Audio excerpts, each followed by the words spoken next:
Good morning, students. My name is Umama Aftab and I'll teach you computer. Today we'll start with the first chapter, and in this chapter you will learn about how is data stored in a computer, what are binary numbers and different types of storage devices. We are going to study the first chapter of computer, that is memory and processing units. The chapter starts with the definition of data, that is, data is a set of characters and instructions that we give to the computer as input.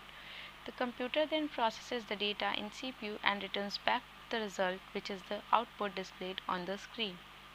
Computer का जो पहला chapter है वो है memory और processing unit, और ये जो चैप्टर है स्टार्ट होता है डेटा की डेफिनेशन से कि डेटा क्या होता है। एक सेट है कैरेक्टर्स और इंस्ट्रक्शंस का जो हम कंप्यूटर को देते हैं इनपुट की तरह से।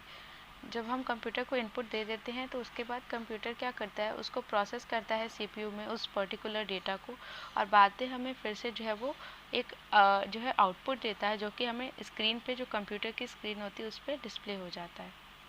This definition of data is in context with the computer process of IPO cycle.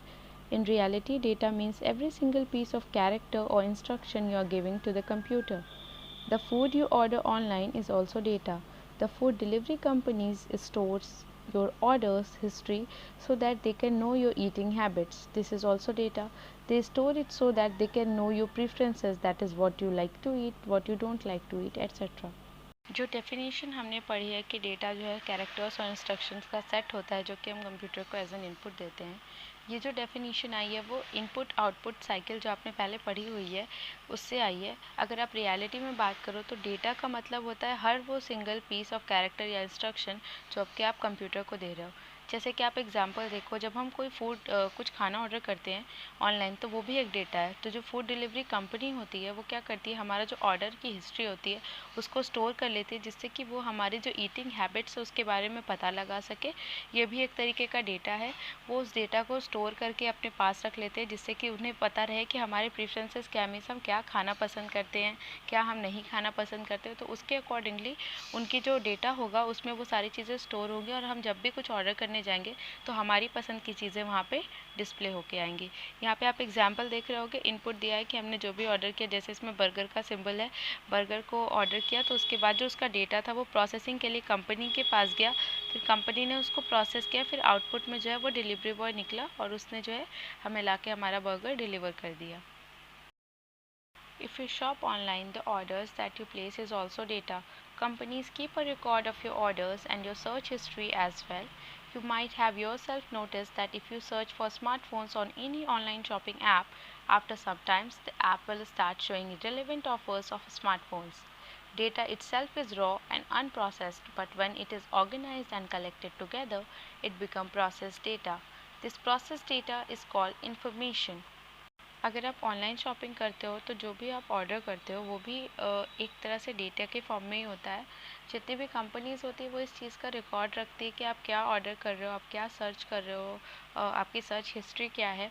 और आपने देखा होगा कि कभी कभी जब आप किसी ऑनलाइन शॉपिंग ऐप पे, अगर मान लीजिए आपने स्मार्टफ़ोन के बारे में सर्च किया, मोबाइल्स के बारे में सर्च किया, तो कुछ टाइम के बाद से आपको जो है उस ऐप पे सिर्फ और सिर्फ जो है स्मार्टफ़ोन से रिलेटेड जो भी ऑफ़र होंगे वो दिखने शुरू हो जाएंगे। यहाँ पे आप डायग्राम देखो, यहाँ पे दिया है ना कि हमने मान लीजिए कुछ ऑर्डर किया तो इनपुट दिया, उसके बाद उसकी प्रोसेसिंग हुई और फिर आउटपुट मिला हमें।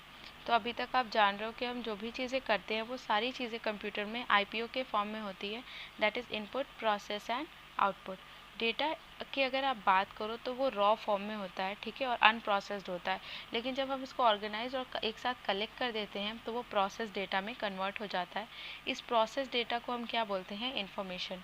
Okay, this information extracted from data is used by companies to increase their sales and target their core customers. Governments also use information taken from data to monitor the activities of their citizens. One such example is Aadhaar. जो भी information जो है data के through companies के पास आती है वो companies उसे यूज़ करती हैं, जिससे कि उनके जो सेल्स हो और जो भी उनके टारगेट हो कि मतलब हर कंपनी का एक पर्टिकुलर टारगेट होता है कि हमें इतनी सेलिंग करनी है, हमें अपना प्रोडक्ट इतनी क्वांटिटी में बेचना है। तो ये सारी चीज़ें करने के लिए वो क्या करते हैं, जो भी डेटा होता है उसको यूज़ करते हैं। गवर्नमेंट भी इस तरीके की इन्फॉर्मेशन का यूज़ करता है, डेटा को लेता है और साथ ही साथ जो है उनके जो सिटीजन्स हैं उनकी एक्टिविटीज़ को मॉनिटर करता है। जैसे कि आपके पास एक बहुत अच्छा एग्जाम्पल है आधार कार्ड का। आधार कार्ड जो है वो लिंक्ड होता है हर जगह से और गवर्नमेंट जो है उसकी हेल्प से जितने भी सिटीजन्स हैं उनकी एक्टिविटीज़ को जो है वो मॉनिटर करती है। How is data processed? Data की प्रोसेसिंग होती कैसे है? The computer processes input and produces output. All the processing takes place inside the system unit. The devices of the computer that help in processing data are called processing devices. The main processing device is the central processing unit CPU. It is a computer chip located on the motherboard inside the system unit. The CPU is responsible for performing calculations and operations needed to convert data into information. Computer क्या करता है, वो input को process करके output को produce करता है। जितनी भी प्रोसेसिंग होती है वो एक सिस्टम यूनिट के अंदर होती है और जो डिवाइसेस हैं जो कि कंप्यूटर में हेल्प करती है डेटा की प्रोसेसिंग के लिए, उन्हें हम प्रोसेसिंग डिवाइस बोलते हैं। अगर आप मेन प्रोसेसिंग डिवाइस की बात करो तो सेंट्रल प्रोसेसिंग यूनिट मतलब जो सीपीयू होता है हमारा, वो मेन प्रोसेसिंग डिवाइस होता है। ये कंप्यूटर चिप होती है जो कि मदरबोर्ड, जो सिस्टम यूनिट के अंदर एक मदरबोर्ड लोकेटेड होता है वहीं पे होती है, ठीक है। और ये जो है रिस्पॉन्सिबल होती है कैलकुलेशन और ऑपरेशन, जो भी हमें रिक्वायरमेंट होती है डेटा को इन्फॉर्मेशन में कन्वर्ट करने के लिए, ये सारी चीज़ें जो है वो इसके लिए सीपीयू रिस्पॉन्सिबल होता है। Parts of CPU.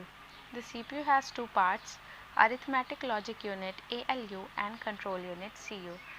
The ALU is responsible for all types of calculations and comparison operations in the computer. The CU is responsible for regulating the flow of data and control to different devices of the computer, be it input, output processing or storage devices. अगर हम CPU के parts की बात करें तो CPU के दो part होते हैं। पहला होता है अर्थमेटिक लॉजिक यूनिट और दूसरा होता है control unit. Arithmetic logic unit जो है वो रिस्पॉन्सिबल होता है हर तरीके के कैलकुलेशन और कंपैरिजन ऑपरेशन जो भी होते हैं कंप्यूटर में उसके लिए। और जो कंट्रोल यूनिट होता है वो रिस्पॉन्सिबल होता है कि जो फ्लो है, जो आपका डेटा फ्लो हो रहा है वो उसके रेगुलेशन के लिए और साथ ही साथ उसको कंट्रोल करने के लिए जो भी डिफरेंट डिवाइसेस हैं कंप्यूटर के, उनको भले वो इनपुट हो, आउटपुट हो या फिर कोई भी प्रोसेसिंग या फिर स्टोरेज डिवाइस हो, इन सारी चीज़ों को वो कंट्रोल करता है कंट्रोल यूनिट, ठीक है। Inside the input process output cycle, first the CPU receives input from input devices and processes it. Therefore, the CPU uses the computer's memory to store the result of the processing. After the processing is done, the CPU sends the final result from the memory to an output device for displaying it. The control unit is responsible for this. Third, after the output is displayed on the screen, it can be saved on the storage device if the user wants it. The output can also be transformed to an external storage device like the pen drive, or it can even be printed. Input process और output cycle की बात करें तो actually में इसमें होता क्या है, सबसे पहले क्या होता है कि जो CPU होता है वो इनपुट रिसीव करता है इनपुट डिवाइसेस से और फिर प्रोसेस करता है। इनपुट डिवाइसेस आपकी क्या होती है, कीबोर्ड हो गई, माउस हो गई, ये सारी इनपुट डिवाइसेस हैं, ठीक है। उसके बाद CPU क्या करता है कि वो कंप्यूटर मेमोरी मतलब रैम का यूज़ करता है, जिससे कि जो भी प्रोसेसिंग से रिज़ल्ट जनरेट हुआ है उसको वो स्टोर कर सके। दूसरे स्टेप में क्या होता है कि जब प्रोसेसिंग हो जाती है तो CPU जो है एक फ़ाइनल रिज़ल्ट भेजता है, ठीक है, मेमोरी से आउटपुट डिवाइस पे, जिससे कि वो डिस्प्ले हो जाए। आउटपुट डिवाइस आपका मॉनिटर होता है या फिर आपका प्रिंटर हो गया, ठीक है। कंट्रोल यूनिट जो है वो इसके लिए रिस्पॉन्सिबल होता है। तीसरे स्टेप में क्या होता है कि जब आउटपुट डिस्प्ले हो जाता है स्क्रीन पे, तो ये आपके ऊपर है, या तो फिर आप उसको स्टोरेज डिवाइस में स्टोर कर दो अगर यूज़र चाहता है तो, या फिर आप जो है उसको किसी एक्सटर्नल स्टोरेज डिवाइस, जैसे कि अगर आप चाहो तो पेन ड्राइव में, या फिर आप उसको प्रिंट करके भी स्टोर करके रख सकते हो। यहाँ जो डायग्राम दिया आप उसको देखो। इनपुट डिवाइसेस जैसे हमारी माउस हो गई, कीबोर्ड हो गया, इसकी हेल्प से हमने डेटा एंटर किया। उसके बाद जो है CPU में प्रोसेसिंग हो गई और उसके बाद हमारी जो आउटपुट डिवाइस है जैसे कि मॉनिटर हो गया या फिर प्रिंटर, तो मॉनिटर पे हमारा रिज़ल्ट डिस्प्ले होगा। अगर यूज़र चाहता है कि वो उसको सेव करके रख ले तो वो या तो प्रिंटर पे प्रिंट कर लेगा या फिर किसी एक्सटर्नल डिवाइस जो स्टोरेज डिवाइस है जैसे आपकी पेन ड्राइव हो गई या फिर कोई CD हो गई, उसमें जो है वो स्टोर करके रख लेगा। That's it for today's class. Thank you.